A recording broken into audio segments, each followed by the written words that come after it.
नमस्कार फरीदाबाद, मैं सौरभ भारद्वाज। एक बार फिर हम लोग पहुंचे हैं गांव मंझावली और बाबा का ठिया उखड़ गया है, वीरान हो गया है।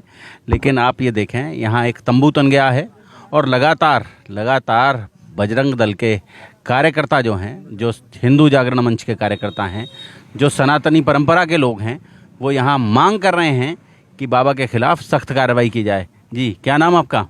राजेश गोयल। राजेश जी, कल यहाँ पूरी पुलिस फोर्स थी और कल यहाँ पूरा भीड़ भी ज़्यादा थी, लेकिन आज तो थोड़ी दुकान में भी लोग कम हैं यहाँ। नहीं, लोग बहुत है, अभी इधर उधर हुए पड़े सारे लोग, सब इधर ही भोजन करने गए। अच्छा, अब क्या कार्रवाई की पुलिस ने? कुछ कार्रवाई नहीं हुई अभी। हमें आश्वासन दिया जा रहा था कल से कि अरेस्ट कर लेंगे, कोई अरेस्ट नहीं हुआ अभी तक। सबको भगा दिया गया है और रात में ताले भी तोड़े गए हैं। जो मंदिर पे ताले लगाए थे, इसके पे धर्मशाला पे, वो ताले तोड़ दिए गए रात को, जिसमें सारा सामान था वो सारा निकाल लिया गया रात को। फरीदाबाद, आपको ध्यान होगा, कल हमने आपको जब लाइव यहाँ से तस्वीरें दिखाई थी तो हमने आपको बताया था कि अंदर एक मेडिकल स्टोर है, एक फार्मेसी चलती है, और हमने ये भी बताया था कि पुलिस को सबसे पहले ये कार्रवाई करनी चाहिए कि इस भवन का, ये जो बिल्डिंग है जिसको वो क्या बताते हैं, क्या बोलते हैं इसको? ये इनका वैसे दुकान है, वैसे वास्तविकता तो ये एक दुकान है, और ऐसी दुकान जो हिंदुत्व के नाम पे चलाई जा रही है, बड़ी खतरनाक दुकान। अभी एक थोड़ी देर पहले हम एक्सपेरिमेंट कर रहे थे तो एक महिला आई थी, उनका नाम था मीना, तो उनकी पर्ची हमारे पास है, 11,000 रुपये की पर्ची। थोड़ा सा नजदीक हाँ, से दिखा दें। 11,000 रुपये की है। ये हमने उनको एक्सपेरिमेंट करके दिखाया। उसके बाद बोला, माता जी दक्षिणा जब करीब वो तो मैंने बाबा को दे दी, मैंने 11,000 दी थी ना। जो करीब आपको कैसे पता? मैंने हम बाबा ना हो सके, वो मुसलमान हो के बाबा हो सके, हम हिंदू हो के बाबा ना हो सके। जो करीब हाँ, मैंने फिर पर्ची वर्ची कुछ तो दी होगी, जो हाँ उन्होंने पर्स में से निकाल के ये 11,000 रुपये की पर्ची हमें दिखाई। इस प्रकार के माता जी से पूछा मैंने, आपका नंबर कितनी देर बाद आया था जब आप यहाँ पे आए थे? क्यों भैया, सैकड़ों लोग मुझसे पहले थे और सबकी धड़ाधड़ पर्ची कट रही थी। 4 साल में एक अंडे छीनने वाला इतना बड़ा साम्राज्य खड़ा कर ले। अब ऐसी बातें हैं कि लोग अपना जीवन खपा देते हैं एक मकान बनाने में।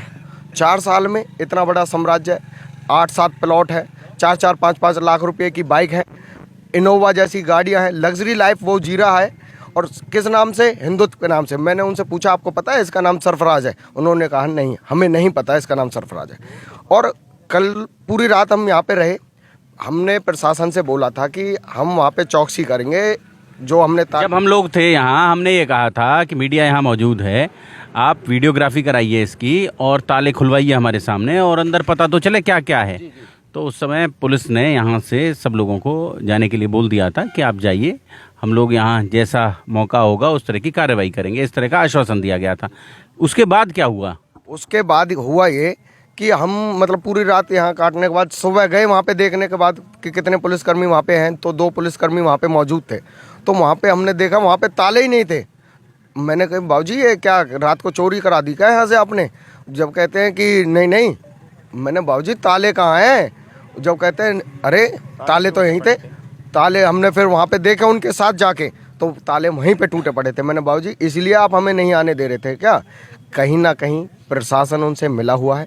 अभी मैंने SHO साहब से बोला, मैंने जी हमने कल 5 से 6 कंप्लेंट उनके खिलाफ दी थी, FIR फर्स्ट इंफॉर्मेशन रिपोर्ट, वो तो कम से कम आपको दर्ज करनी थी, वो आपने अभी तक क्यों नहीं करी? वो हमारा काम है, आप अपना काम करिए। मैंने जी हमारा काम है अपना घर चलाना, पढ़ना लिखना, ये है हमारा काम। हम तो आपका काम कर रहे हैं, उन न्याय लोगों को दिलाने के लिए हम लड़ रहे हैं, जबकि आपका काम तो गिरफ्तारी का है। आप आते हैं, पेट्रोल पंप पे बैठते हैं और फिर चले जाते हैं। क्या नाम आपका? मेरा नाम दीपक आज़ाद है, राष्ट्रीय बजरंग दल से जिला अध्यक्ष का दायित्व है। दीपक आज़ाद जी, सबसे बड़ी बात, यहाँ मंझावली के लोग नज़र नहीं आ रहे हैं। देखिए, मंझावली के लोग, कुछ लोग हैं जो खुल के साथ हैं। ये गांव की राजनीति ना बड़ी टफ होती है, और एक डर अभी भी गांव के लोगों को डर ऐसा, कहीं ते टीटू दूर से ही बैठो ऐसा गोला ना फेल है, हंडिया बोला है वहाँ गाँव की भाषा में, मैं बताऊँ हंडिया ना छोड़ दे, कभी घात हमारे ऊपर आए के गिर जा और हम मर जा। ऐसी मानसिकता है। अब भी ये या मानसिकता से ना उभरे ना भाई साहब, तो फिर ये कभी उभरेंगे भी ना। ये दूर दराज से लोग, अलग अलग गांव से, मेरा गांव हीरापुर है, मैं वहाँ से आया हूँ, भाई साहब दयालपुर से अनुज भाई, कोई नरियाला से, इतनी दूर दूर से आए हुए हैं लोग। तो इनको आना चाहिए। वैसे लोगों कल की अपेक्षा आज लोग ज़्यादा आए थे, अभी खाना वाना चले गए, सुबह से यहीं थे लोग, तो अभी खाना वाना खाने गए हैं। बाकी लोग आ रहे हैं, जागरूक हो रहे हैं। और प्रशासन से हमारी जो कंटिन्यू जो मांग है वो तो कहते हैं कि आप टेंट ले जाइए अपना, किसी को धमकी देते हैं कि आपके खिलाफ कार्रवाई करेंगे। तो प्रशासन ऐसे बेबुनियाद धमकी दे रहा है, बच्चों वाला लॉलीपॉप हम ये कर देंगे वो कर देंगे, ये चीज़ें प्रशासन की बर्दाश्त नहीं की जाएंगी जब तक न्याय नहीं मिलेगा। जब इस दरी का ना रूल है, ये उठती जब है जब इसको इसका सम्मान मिल जाता है, और ये हमारी मर्यादा है, इसको सम्मान दिला के ही हम उठेंगे। प्रशासन के साथ होली खेलेंगे, इस बार खेलना चाहेगा तो फरीदाबाद आप समझें, यहाँ लगातार जैसा कि आरोप लगा रहे हैं, पुलिस पर बहुत गंभीर आरोप हैं। जिनको जिम्मेदारी दे रखी थी उन्हीं के चौकसी में वो ताले टूट गए, और ताले टूटने के बाद भीतर जो दवाइयाँ भरी हुई थी वो दवाइयाँ, अंदर जो दवाइयाँ भरी थी वो दवाइयाँ गायब हो गईं, और उसके बाद भी कोई कार्रवाई अभी तक नहीं है। कोई भी कार्रवाई नहीं है। मैं तो ये समझ नहीं पा रहा कि ऐसा बाबा ने इन पे भी जादू कर दिया दिखा। हमें तो ऐसा लगा एसीपी साहब, SHO साहब मतलब कभी बोल ही ना रहे मुंह में से।